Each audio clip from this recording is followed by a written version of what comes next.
सभ्यता कथा कहले आमे माने इतिहास बहुत सभ्यता विषय पढ़ीचे शुणीचे एवं जानीचे मध्य। देखा गले यही पुरातन सभ्यता गुड़िक प्रायतः नदी मान निकट में ही जनबसति गढ़ी उठी एवं कालक्रमे तांकर साम्राज्य मध्य विस्तार करते। तेबे नमस्कार बंधुगण, मु अभय आपणों पाखरे उपस्थित करिछि आउ एक 5000 वर्ष तलर पुरातन सभ्यता विषय जहाकू कि भारतर पुरातन सभ्यता हिसाब से परिगणित करा जाए। यही सभ्यतार आविष्कार सारा विश्ववासी को जेमिति चकित कर देइतिला। तेबे वीडियो रे आग को बढ़िया पूर्व मोर विशेष अनुरोध कि जो माने वीडियो को नुआ करी देखुचंती वीडियो को लाइक कर दियंतु और सब्सक्राइब करी नोटिफिकेशन को ऑल कर दियंतु। सर्वप्रथमे एही भली ऐतिहासिक तथा प्रेरणात्मक वीडियो सर्वप्रथमे देखिबा पई। तेबे डेरी न करी चलंतु वीडियो को आरंभ करिबा। सिंधु नदी कूल भारतर सर्वप्राचीन सभ्यता गढ़ी उठिला।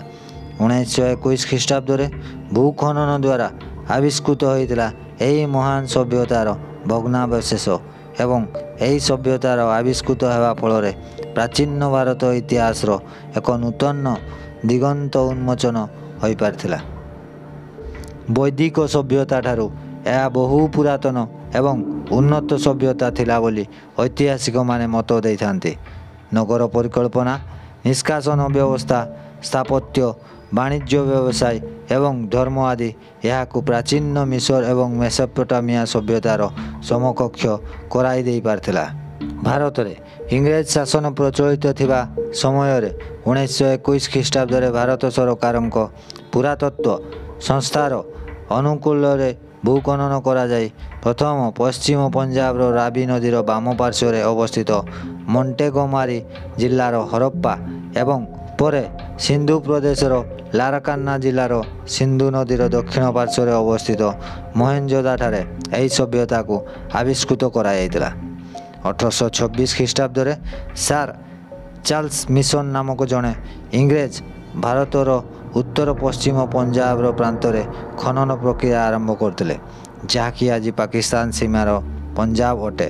से सेठाकार हरप्पा क्षेत्र में माटी तले दबी रही पुराणा अवशेष गुड़ी को निरीक्षण करी लिखित आकार में समस्त सम्मुख में पहुँचाई। तेबे 1853 रु 1856 मध्य कराची रु लाहौर पर्यंत रेलवे लाइन निर्माण कार्य आरंभ होला। सेतेबेले रेलवे इंजीनियर थिले जेम्स विलियम। से देखिले कि सही माटी तले बहुत परिमाण रे इटा गच्छित हो रही जहाकू देखि से जानी पारथिले कि सेतेबेलर मनीष समाज रे मध्य इटार तैयारी और व्यवहार विषय जानिथिले एवं जेम्स विलियम अति प्राचीन खंडर अवशेष रूपे प्राप्त इटा गुड़ी को से रेलवे पटरी निर्माण कार्य लगाइले। 1856 अलेक्जेंडर कनिंगहम नामक जड़े इंग्रेज कर्मचारी हरप्पार निरीक्षण करी तार मानचित्र तैयारी कले एवं 1861 भारतीय पुरातत्व विभाग स्थापना कले एवं 1921 सही भारतीय पुरातत्व विभाग प्रमुख सार जॉन मार्शल नेतृत्व में हरप्पा कार्य आरंभ करा जाइतिला। तेबे 1921 मसीह भारतीय पुरातत्वविद दयाराम साहानी द्वारा हरप्पा खनन प्रक्रिया आरंभ कराइतिला एवं 1922 राखाल दास बानर्जी नामक जड़े भारतीय पुरातत्वविद निर्देश क्रमे सिंधु प्रांतर मोहेंजोदारो भूखनन प्रक्रिया आरंभ करा। दयाराम साहानी प्रथमे पश्चिम पंजाब रावी नदीर बाम पार्श्व अवस्थित मोंटेगोमारी जिलार सिंधु नदीर दक्षिण पार्श्व आविष्कृत मोहेंजोदारो यही सभ्यतार अवस्थिति को आविष्कार करी सारा दुनिया सम्मुख में हरप्पा रूपे प्रथम थर पर सिंधु सभ्यतार रूप को उजागर करथिले। तेणु आज यही पूरा सभ्यता को हरप्पा सभ्यता बा सिंधु सभ्यता रूपे माना जाए। तेबे मोहेंजोदा शब्दर अर्थ होउची मृत नगरी बा मृत स्तूप जहाकू इंग्राजी रे माउंट ऑफ द डेड कहुए। ଯଦି ଏହାର ଭୌଗୋଳିକ ବିସ୍ତୃତିକୁ ଦେଖାଯାଏ ତେବେ ହରପ୍ପା ସଭ୍ୟତା କେବଳ ସିନ୍ଧୁ ନଦୀ କୂଳରେ ଗଢ଼ି ଉଠି ନଥିଲା, ବରଂ ଭାରତ ଏବଂ ଭାରତ ବାହାରେ ମଧ୍ୟ ଏହା ଥିଲା ପରିବ୍ୟାପ୍ତ। ପଶ୍ଚିମରେ ଆଫଗାନିସ୍ତାନର ମୁଣ୍ଡିଗୋଗ ଠାରୁ ଆରମ୍ଭ କରି ପୂର୍ବରେ ଉତ୍ତରପ୍ରଦେଶର ଆଲମଗୀରପୁର ପର୍ଯ୍ୟନ୍ତ ଏହି ସଭ୍ୟତା ବିସ୍ତାର ଲାଭ କରିଥିଲା। ଠିକ୍ ସେହିପରି ଭାବରେ ଜାମ୍ମୁ ସ୍ଥିତ ମୁଣ୍ଡା ଠାରୁ ଆରମ୍ଭ କରି ଦକ୍ଷିଣରେ ଗୁଜରାଟର ନର୍ମଦା ନଦୀ ମୁହାଣରେ ଅବସ୍ଥିତ ଭଗୀରଥ ପର୍ଯ୍ୟନ୍ତ ବିସ୍ତୃତ ଥିଲା ଏହି ସଭ୍ୟତା। ତେବେ ଏଯାଏ ହରପ୍ପା ସଭ୍ୟତାର ହଜାରେରୁ ଉର୍ଦ୍ଧ୍ୱ କେନ୍ଦ୍ରମାନ ଆବିଷ୍କୃତ ହୋଇଛି ବୋଲି ଐତିହାସିକମାନେ ମତ ଦେଇଥାନ୍ତି। ହରପ୍ପା ସଭ୍ୟତାର ନଗରଗୁଡ଼ିକ ଥିଲା ବାସ୍ତବିକ ମନଲୋଭା। ନଗରଗୁଡ଼ିକର ସଜସଜ୍ଜା ଥିଲା ଅଭିନବ। ରାସ୍ତାଘାଟ, ଗୃହ ନିର୍ମାଣ, ନର୍ଦ୍ଦମା, ସ୍ନାନାଗାର, ଶସ୍ୟାଗାର ପ୍ରତ୍ୟେକ କ୍ଷେତ୍ରରେ ସିନ୍ଧୁ ସଭ୍ୟତାର ଅଧିବାସୀମାନେ ଜ୍ୱଳନ୍ତ ନିଦର୍ଶନ ପ୍ରଦର୍ଶନ କରିଥିଲେ। ତେବେ ହରପ୍ପା ସଭ୍ୟତାର ମୁଖ୍ୟ ବୈଶିଷ୍ଟ୍ୟ ଥିଲା ନଗର ନିର୍ମାଣ ଏବଂ ଏହି ନଗର ନିର୍ମାଣ ପରେ ନଗରକୁ ମୁଖ୍ୟତଃ ଦୁଇ ଭାଗରେ ବିଭକ୍ତ କରାଯାଉଥିଲା। ଉଚ୍ଚ ସ୍ଥାନରେ ନିର୍ମିତ ହେଉଥିଲା ଦୁର୍ଗଗୁଡ଼ିକ ଏବଂ ଏହି ଉଚ୍ଚ ସ୍ଥାନରେ ଶାସକ ଗୋଷ୍ଠୀ ବା ପୁରୋହିତମାନେ ବାସ କରୁଥିଲେ ଏବଂ ନିମ୍ନ ସ୍ଥାନରେ ବିସ୍ତାର ଲାଭ କରୁଥିଲା ଜନବସତି ଅଞ୍ଚଳ ଏବଂ ସେହି ନିମ୍ନ ସ୍ଥାନରେ ବିଭିନ୍ନ ସମ୍ପ୍ରଦାୟର ଲୋକମାନେ ବସବାସ କରୁଥିଲେ।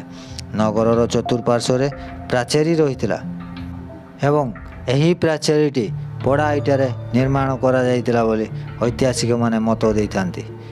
ଏହା ଶୁଣିଲା ବେଳକୁ ଟିକିଏ ଅଡ଼ୁଆ ଲାଗୁଥିବ କି ସେତେବେଳର ସଭ୍ୟତାର ଲୋକମାନେ ମଧ୍ୟ ଇଟା ତିଆରି ଓ ବ୍ୟବହାର ମଧ୍ୟ ଜାଣିଥିଲେ। ହରପ୍ପା ସଭ୍ୟତାର ଅଧିବାସୀମାନେ ପୋଡ଼ା ଇଟାରେ ଗୃହ ନିର୍ମାଣ କରୁଥିଲେ, ଯାହାର ଅନୁପାତ ଥିଲା 4:2:1। ହରପ୍ପା, ମହେଞ୍ଜୋଦାରୋ, ରୂପାର, ମେହେରଗଡ଼ ଆଦିର ନଗରଗୁଡ଼ିକରେ ପୋଡ଼ା ଇଟାର ବ୍ୟବହାର କରାଯାଇଥିବା ଐତିହାସିକମାନେ ମତ ଦେଇଥାନ୍ତି। ସେହିପରି କାଲିବାଗାନର ନଗର ଗୃହଗୁଡ଼ିକରେ ସୂର୍ଯ୍ୟ ରଶ୍ମିରେ ଶୁଖାଯାଇଥିବା ଇଟା ଦ୍ୱାରା ନିର୍ମିତ ହୋଇଥିଲା। ସେହି ଗୃହଗୁଡ଼ିକରେ ବୈଠକଖାନା, ରୋଷେଇ ଘର ଏବଂ ଶୟନ କକ୍ଷ ରହିଥିବାର ଜଣାପଡ଼େ। ପ୍ରତ୍ୟେକ ଗୃହରେ ସ୍ନାନାଗାର ଥିଲା ଏବଂ ପାଖରେ କୂପ ମଧ୍ୟ ରହିଥିଲା। ସେହି ଗୃହରୁ ନାଳ ଦେଇ ମଇଳା ପାଣି ଓ ଆବର୍ଜନା ନିର୍ଗତ ହୋଇ ସହରର ମୁଖ୍ୟ ନାଳରେ ମିଶୁଥିଲା। ତେବେ ନଗରର ଜନବସତିକୁ ଯାତାୟାତ ପାଇଁ ରାସ୍ତା ନିଶ୍ଚିତ ଆବଶ୍ୟକ ଏବଂ ଏହି ସଭ୍ୟତାରେ ମଧ୍ୟ ଥିଲା ରାସ୍ତା ଜନସାଧାରଣଙ୍କ ଯାତାୟାତ ପାଇଁ। ତେବେ ଏହି ରାସ୍ତାଗୁଡ଼ିକ ଥିଲା ଖୁବ୍ ପ୍ରସ୍ତ। ଏହି ରାସ୍ତାଗୁଡ଼ିକ ନଗର ମଧ୍ୟରେ ପୂର୍ବରୁ ପଶ୍ଚିମକୁ ଏବଂ ଉତ୍ତରରୁ ଦକ୍ଷିଣକୁ ଲମ୍ବିଥିଲା। ଏହି ରାସ୍ତାଗୁଡ଼ିକ ପରସ୍ପରକୁ ସମକୋଣରେ ଛେଦ କରୁଥିଲା ଏବଂ ଏହି ଛେଦରେ ବତୀଖୁଣ୍ଟର ବ୍ୟବସ୍ଥା ଥିଲା। ତେବେ ଏହିଥିରୁ ଜଣାଯାଏ କି 5000 ବର୍ଷ ପୂର୍ବେ ସଭ୍ୟତାର ଲୋକମାନେ ମଧ୍ୟ ଏହିସବୁର ଜ୍ଞାନୀ ଥିଲେ ଏବଂ ଚତୁର ମଧ୍ୟ ଥିଲେ। ତେବେ ଫ୍ରେଣ୍ଡସ୍, ଆଜିର ଭିଡ଼ିଓକୁ ଏଇଠି ଶେଷ କରୁଛେ। ନେକ୍ସଟ ଭିଡ଼ିଓରେ ଆମ୍ଭେମାନେ ଆଲୋଚନା କରିବା ସେମାନେ ବ୍ୟବହାର କରୁଥିବା ସ୍ନାନାଗାର, ବାସଗୃହ, ଶସ୍ୟାଗାର, ଚୁଲି, ସ୍ନାନାଗାର ବ୍ୟବସ୍ଥା ଆଦି। ଆଶା କରୁଛି ଭିଡ଼ିଓଟି ନିଶ୍ଚିତ ଭାବେ ଆପଣମାନଙ୍କ ମନକୁ ଛୁଇଁଥିବ ବୋଲି ଏବଂ ଏହା ମଧ୍ୟ ଆଶା କରୁଛି କି ଆପଣମାନେ ନିଶ୍ଚିତ ଲାଇକ୍ କରିବେ ଓ ସାଙ୍ଗସାଥିମାନଙ୍କୁ ସେୟାର କରିବେ ବୋଲି। ଅସୁସ୍ଥ ହୋଇଥିବା ସକାଶେ ଭିଡ଼ିଓ ସବୁଦିନ ଆସିପାରୁନାହିଁ, ତେବେ ଆମେ ଚେଷ୍ଟା କରିବୁ ଶୀଘ୍ର ଭିଡ଼ିଓ ଅପଲୋଡ଼ କରିବା ପାଇଁ। ଧନ୍ୟବାଦ। ଜୟ ଜଗନ୍ନାଥ।